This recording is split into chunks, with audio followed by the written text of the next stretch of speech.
Yo, no one is gonna tell me there isn't so many undertones in this movie. Good ones, bad ones, weird ones. I can't. Oh, this one's gonna get strange. This is gonna be like a parental guidance one. You should not let your kids listen to this one with you at all. If you have been listening to me around little ears, most of these episodes are not that bad. This one, I'm gonna bring up some pretty weird, triggering stuff. So when it comes to anything correlated with like certain types of abuse or certain types of relationships, if that's triggering to you, you should probably shut this off. This is just my opinion, just my perspectives of it. I'm not saying that's what was being done here. I'm just saying these are my psychoanalysis of it. I'm also not a fucking psychologist or a scientist, so you can just take it with a grain of salt or sand, whichever one is your preference. Thanks for being here. Let's go.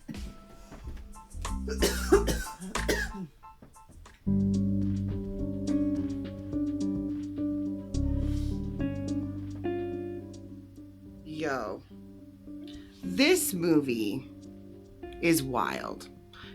It's wild because of what it actually entails and the premise that it sets up for us when we're thinking about it.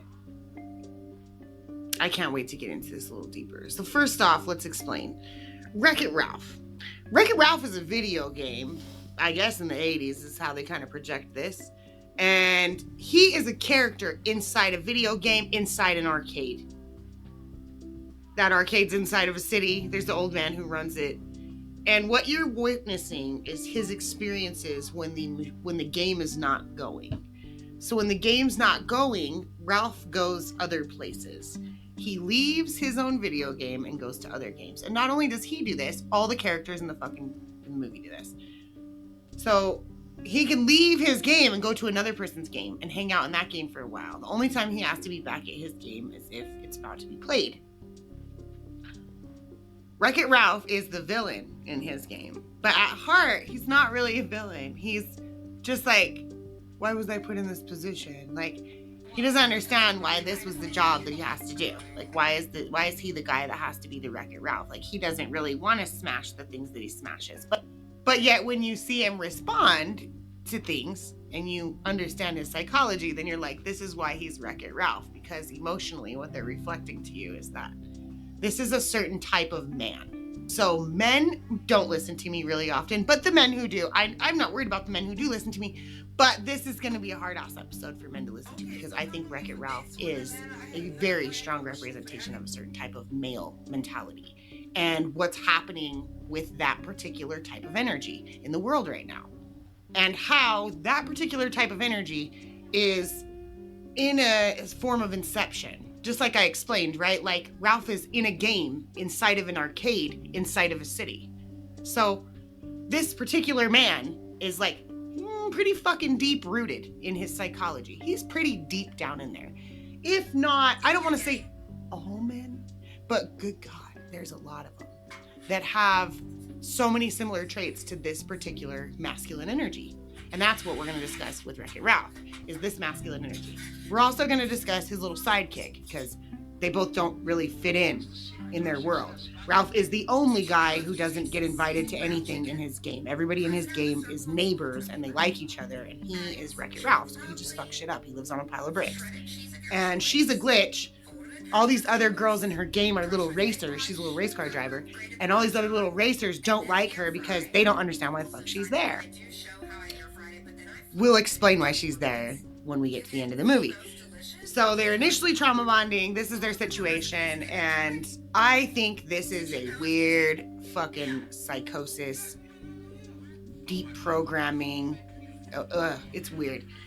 We're going to get into this. So I want to explain that first. Like, that's Wreck-It Ralph's position. This is Venelope. That's her name. Venelope the racer. This is her position. And this is why they initially work, why they come together. Ralph really wants to help Venelope feel power in her world. And Venelope understands Ralph is genuinely a good guy. Like, he's not actually the villain in his own world. He's just the villain in his game. This is so fucking fascinating. Wait till we go to the next. Just wait till this gets deeper.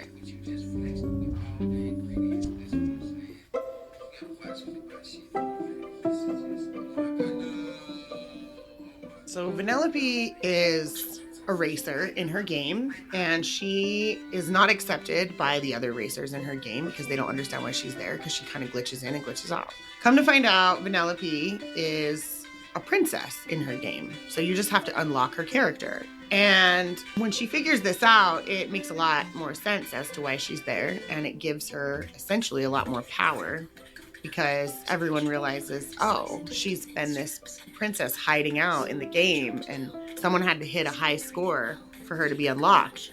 And that gave her a different dimension with all these other people, because they've been treating her like shit, and all of a sudden she's over all of them. She actually has way more control in the game than she ever understood. But she's lived her life as a glitch. She's called herself a glitch, been like, I don't fit in, I don't belong here, but she's, you know, totally has purpose.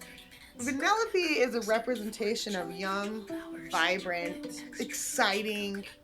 Ralph's character is kind of dry until he comes in contact with her. He doesn't really have a lot of shit going on, so that makes sense, right? Like, Ralph is really just like living in his own crap world and no one is his friend. So when she comes along, she adds this dimension to his world. And this is part of why this relationship is important, but also because of the type of characters they're using, it's setting a tone for some weird fucking energy. Why are we putting a man this old next to a little girl? And I think there's all sorts of undertones like this in society. I just do. I think that if you were to listen to some of them, it would stress you out, because you would be like, how could she think that? And then once I say it, you can't unthink it. So I'm not going to do that to you. I'm going to tell you that this particular movie, that is the one thing that creeps me out in this movie, is going like, yo, Ralph is like in his 40s and Vanellope looks like she's 11. And they are besties. And then when you get to the second movie, which we'll talk about, it just, the creepiness adds. So Vanellope's character, because she has such a childlike energy, her first instinct is to care for Ralph, to just give a fuck about him, to like laugh with him and tell him he's cool, even though she's got her own problems. So her first instinct is to pour into Ralph.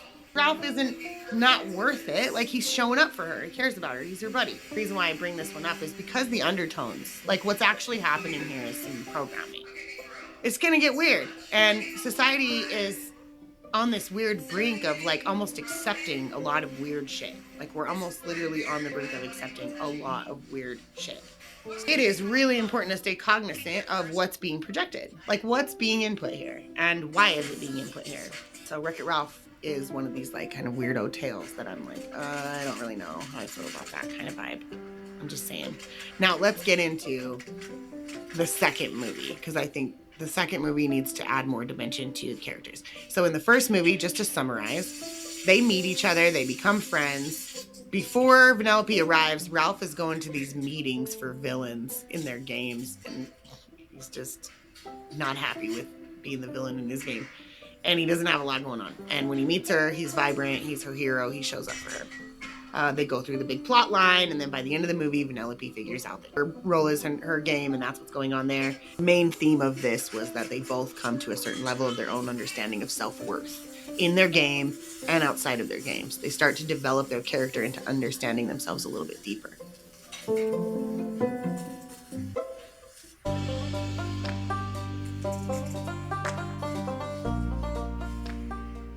All right, so here is your explicit warning, because this is about to get weird, and it's just psychology, in my opinion. That's all. It shouldn't be weird, but it is for some people, and even for me in some cases. Because what we're going to discuss here is this type of man and this type of mentality, and then like this actual type of woman. This type of woman who is like very childlike, doesn't understand what she really is, so she attaches to a man through a trauma bond.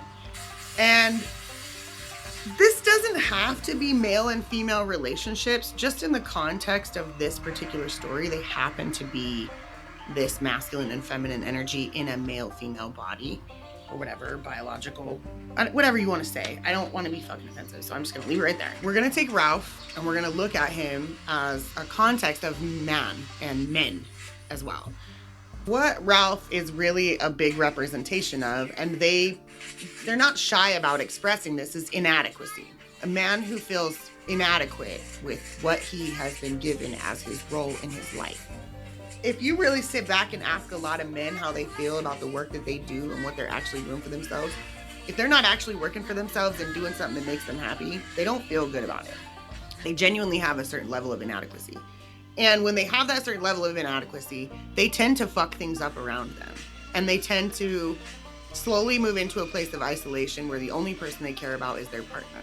And that's where they put their whole center in their whole lives. And they don't elevate outside of that. So they tend to be kind of clumsy. Ralph is a big representation of like, when you let your simple emotions deal with shit, everything gets complicated. You fuck things up because you thought with your simple brain instead of trying to elevate and evolve. Ralph is a representation of a certain type of man who struggles to evolve. And Venelope is a representation of a certain type of female. And we're going to get into her as well, but I want to stick with Ralph for right now. It's important to not lose focus on her, though, because she's such a part of his dynamic. Essentially, if we were looking at Ralph and Venelope as one person, they're like two halves to a whole. They're trying to connect in a way that's creating a whole thing. I like looking at things like this because it doesn't always have to be so one-dimensional. You can go to a handful of different dimensions with how you're going to analyze relationships between people and the psychologies that are happening there. So Ralph's mentality is, all I do is ruin things. Nobody really likes me. I have this day job that is just day in and day out. Nothing ever changes. And then Venelope comes along and he's like, oh, but now I have you. So day in and day out, I have you. And by the end of the movie, that's what he gets to, is that Venelope's his best friend. And so Ralph's attachment to her begins in the first movie. And we'll get into the second movie in a different part of the podcast. In the first movie, his attachment begins with her, and it's really because he wants to help her resolve her issues because she's helping him feel joy. Someone likes him. Someone is being his friend. He wants to show up and be a supporter for her, defend her, be whatever she needs him to be, because he hasn't had anyone ever really love him or care about him or show any sort of concern for him. Now, his attachment to her, the reason why this is kind of a weird, disturbing relationship is because Venelope is a representation of a little girl. Like, she sounds like an old lady with her smoker voice. Like, she has a very raspy voice, kind of like my own. But she's in a little girl body. And Ralph is in this big dude body. And he's very much like protective, almost kind of acts like an uncle. But he's like obsessed with her. I mean, we find that out in the second movie, which is why we'll get there later. But like, the attachment starts very simple and honest. And so you don't think anything of it in this first movie. By the time the first movie's over, you're just happy that they're friends. So there's like layers to, you know, happy endings all around with Disney. But there's an undertone here. There's an undertone here. And it is that this particular man type of energy struggles to not connect with a vibrant, younger, opposite, feminine. And so this is also why I say it doesn't have to be man and woman. It's just a masculine and feminine. I was explained this the other day, and it actually kind of creeped me out. This guy explained to me that older men will never admit how attracted to younger women they are. Like lots of them will, but like there's lots of older men who will not admit how attracted to younger women they are. And it's because of vibrancy. It's because of how vibrant they are, how much light they have emitting from them because they're young. I was so creeped out. I was fucking creeped out. I was like, low key, I'm just glad this person was like delivered all the way out of my world because I was creeped out. And I was only creeped out because but now as I'm like sitting back thinking about this, I understand that the reason why this hit me in such an interesting way is because of my own experiences as a kid, right? I've been abused. And I think there's layers to understanding the psychology of Venelope's attachment. So that's what I want to get into next.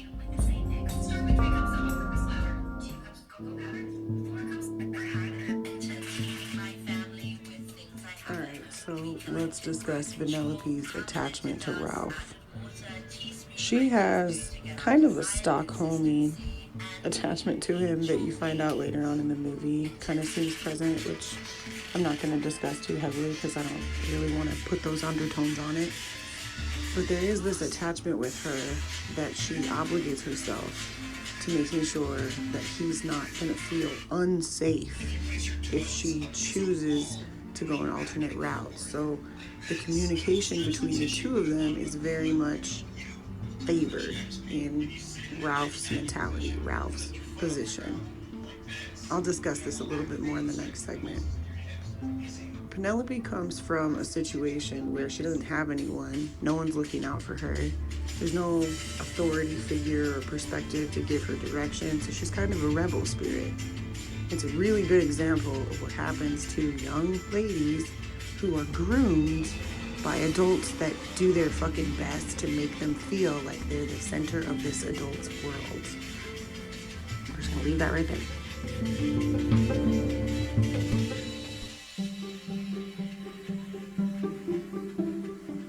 So, Ralph Breaks the Internet is the second movie. When we start this movie, what's happening is Venelope is simply not satisfied with the day in and day out that she's experiencing with her friendship with Ralph. Nothing's changing. It's all the fucking same. He just does the same shit every day. And he's so content. He's so fucking content in the routine. And this is such a cool way to also think about left brain and right brain.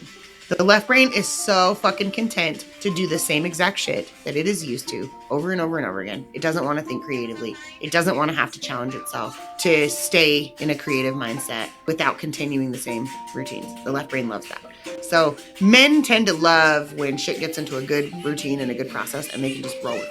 Like it makes them feel safe.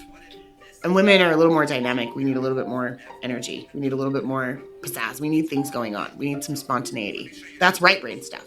The right brain needs to fire off and think about different things. It needs creativity.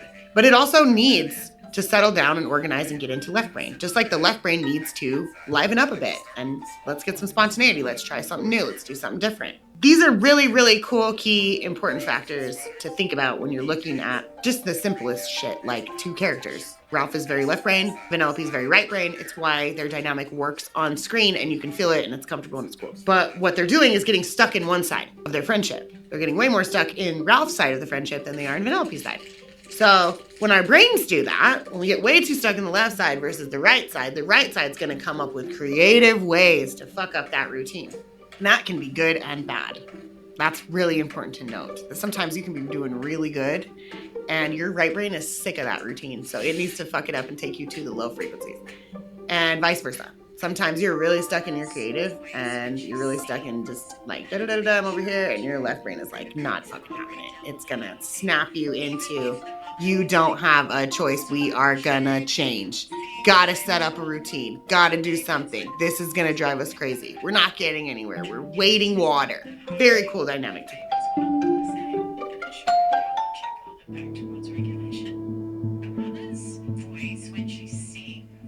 Venelope is like, let's do something different. Let's go somewhere else. So Ralph builds her a fucking track in her own game that's completely different. No one's ever seen it. But what happens is he breaks her game because this little girl is driving the game and Venelope's trying to go through this one track and the little girl's trying to get her back on the track. So this little girl is swerving and bobbing around because she can't figure out why this track is in the game. And true to fashion, Ralph has wrecked the game. So she breaks the steering wheel on Venelope's game. Well, Venelope's game is really old, so it's gonna cost money to fix Venelope's game. So when Venelope's game breaks, Ralph overhears one of the little girls who broke the game tell the arcade master that he could probably find it on eBay. So the arcade master, he's this really old guy, but he's like, I don't have $200. This game doesn't even make $200 like in a year. There's no way I can afford this. I might have to retire this shit. So everyone in the game hears that. And what that means is that he's going to shut the game off. He's about to unplug it. When he unplugs it, they all go into nothingness until the game's plugged back in. And so they all extremely hysterically exit the game. And when they do this, they're all like without a game. And it was just like this mass exodus because they didn't have anywhere to go. So when they get into the surge protector, because that's where they all exit the game to, they end up in the surge protector. and there's like a guy who guards the surge protector. You know how surge protectors are supposed to guard. So there's like a guy in the surge protector who like guards everything. And he's like, whoa. And everybody in the other games are trying to like take on these little characters and put them in their games so that everybody has a place to go. Around the same time, right before this happens with Venelope's game, I should have mentioned this first. This is going to be out of order. Sorry. The arcade master plugged in a Wi-Fi modem. So at the beginning of this movie, these guys are having their day in and day out situation, and a Wi-Fi modem gets plugged in. And then this shit happens with Venelope's game. So the Wi-Fi modem, nobody really knows what it is, except the guard is like, it's dangerous. It's going to get you on the internet. You got to stay away from there. No one knows what the internet is, because all these games in this arcade are really old. And so as Ralph and Venelope are trying to like solve this problem, because Ralph's obviously like, Venelope, you can come live with me, like a creep. Because, like, it's just creep. Like, this is creepy. You know, like, Venelope's gonna come sleep on the bricks. But I can't. It's strange. So, I get that everyone else is like, you're taking that too deep. And I'm like, I know that you would think that. But if you've done any fucking research on any of the programming that happens with this particular genre, this is why I'm making a podcast series about it, homie. Because there's deeper things happening, programming levels, okay? So just stick with me. Try not to stay superficial. Try to go a little deeper. Try to trust that there's things deeper that you might not understand. And if you don't like it, turn it off. If it freaks you out, turn it off. If you want to be stuck to Disney, turn it off. I'm okay with that. Stay where you are.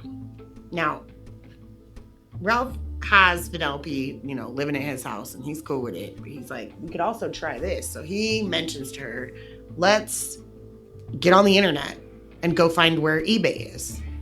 So this is where Ralph breaks the internet. Venelope and Ralph get on the Wi-Fi, figure out how to get into the internet. And this is why this also is so wild, is because what it does is gives you a digital visual of what the internet would look like if we were all expressed in pixels. Basically, Wreck-It Ralph was showing us what the metaverse is gonna look like. Look at how they do us. They let you know, like, way in advance what's what. It's so unique to understand that what's happening is, this is going to correlate with what I just said if you listen to the Ron's Gone Wrong episode. But what's happening is we're looking at, what if the digital expressions that we've created, like Ralph and Venelope, are similar in their, while Ralph and Venelope may be inside the internet, inside the game, inside the arcade, inside the city. Like, do you see what happened there? I'm just trying to get you to like think deeper here. Like, do you see how that's a fractal, number one? That's deep as shit. That's like one of those visuals that you get when they're like zooming in on the house, and then they back up and you see the city, and then they back up and you see the state, and then they back up and you see the country, and then they back up and you see the earth. That's the same kind of thing. We're in a fractal-based space here, where you're in a thing and in a thing and in a thing and in a thing, like a dream inside a dream inside a dream. Ralph and Venelope are having this sentient experience inside this metaverse. So do you think it's quite possible that part of helping you get to a metaverse is to help you get to a space of coexisting with sentient, electronic, what we would call artificial intelligent expressions? I'm just saying.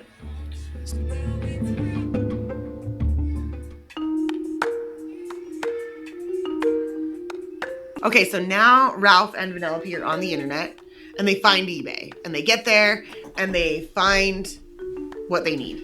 What they don't realize is that it's an auction, right? So they literally get this thing racked up like to an insane amount of money. And they don't have the money to pay for that. They don't even know what a credit card is, because they don't live in our world. They live in a fucking video game, but they're experiencing parts of our world. Whoa. So they have to figure out now how to make financial gain through the fucking internet in order to experience the world we're experiencing, purchase things we're purchasing, acquire the things in the real world that they need to function in their world, right? Like, that's what they really need to do. Like, they need to make sure they get this thing, ship it to the arcade so this guy doesn't toss out the game. Very cool when you think about what that even means. Oh man, that puts you in a weird ass box for you and your relationship with robots. You better start getting respectful. Just saying. Like, respect is a universal language. Now, Ralph and Venelope have to make this money. So Ralph, from the earlier part of the movie, remembers this fucking pop-up that showed up. His name's Spamly. And he's like, want to make money on the internet? And Ralph's like, we could go find that guy. So they go and find him, and he takes him to a website. And he's like, hey, if you can go find these, if you can go steal this bitch's car from her game and you can get it, we'll give you $25,000 or something like that. It's like a high-ass number, the number they need. And they're like, okay, we'll try. So they get into the game because Venelope's a kick-ass racer, you know what I'm saying? She's like, no sweat, steal a car, that's a vibe. She gets into this game, loves this game, ends up having like some sort of chemistry with this much older woman who's a racer in the game. And she's kind of a badass. And she's pretty masculine. She's feminine looking, but her energy put off is masculine. She's tough. That's masculine energy. Listen, bitch. I know exactly what's going on here. What a weird way to not only groom this child for this weird male form that's like, hey, I'm going to protect you and be your hero. But then to have her groomed by a female form who's like, you can be whatever you want. Friendship means everyone gets to do whatever they want. You should be, your friend's going to understand that if you just want to live in this game, you should come live in this game. Yo, listen. Okay, undertones. Undertones is what I'm calling it. Now,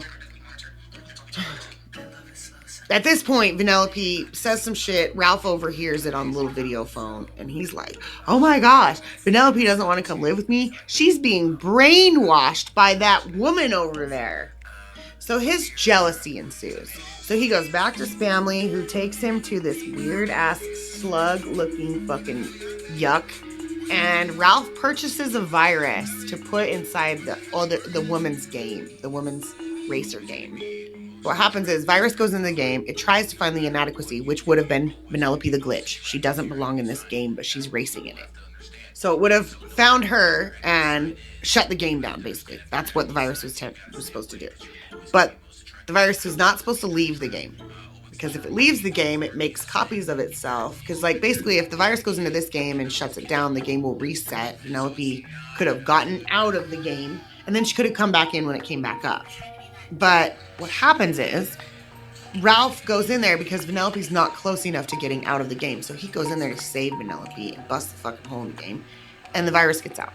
But what does the virus see first? It sees Ralph in his fucking, I need you to be my friend energy at Venelope. And then it starts copying that and spitting it all over the internet. So when Ralph breaks the internet, it's because this virus that's like this old sad-ass virus is taking over everything. Ralph is now not knowing what to do because there's literally more than a tectillion of him. I don't even know if that's a word. But there's like so many of him, and it's literally just shutting down the internet. The internet's going down all over the world because Ralph broke it with his insecurities. And that's the funny part that's the punchline of it, right? Is that Ralph's insecure, and so he breaks it. And then Venelope doesn't want to be his friend. And then Venelope has to work with the big giant Ralph virus because it all forms into one virus.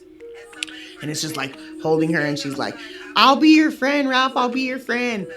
And then it turns into this big, like, Ralph's talking to himself situation. And they end up saving the day and solving it, getting rid of this virus or whatever. And obviously it's another step to self-realization. That's the point of these characters. But the undertone with what this was saying first, maybe that we should be mighty aware when this kind of energy starts to flood the internet, number one. If we ever have this influx of male insecurity energy, we should be hyper aware of what's happening. Ralph is breaking the internet. And I'm teasing. I'm fucking teasing. I'm silly. I'll stop. There's a couple of key points here. The one that I think is the undertones of this movie is the grooming process that's happening. Venelope is the representation of a little girl. She's the representation of a young princess. Everyone knows how princess kitten programming exists if they've been studying Disney. If they've been studying Disney, they understand there's kitten programming that happens with Disney princess stuff. Venelope wasn't a princess prior to this movie. Technically, as far as Disney princess, she was a princess in her game, but she wasn't a princess as a Disney princess until this movie because she got her own song and now she's a Disney princess. That's important to note just because it's part of that programming process.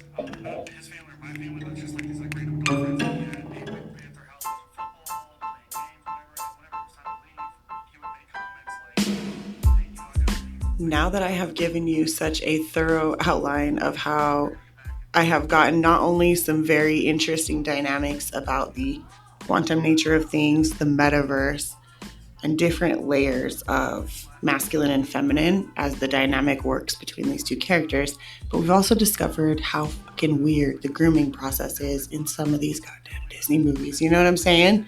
So if you like what I do, maybe, I mean, I don't know if this feels like too much, I get it, but feel free to comment, share, get in touch with me. Thank you so much for listening. I appreciate you being here.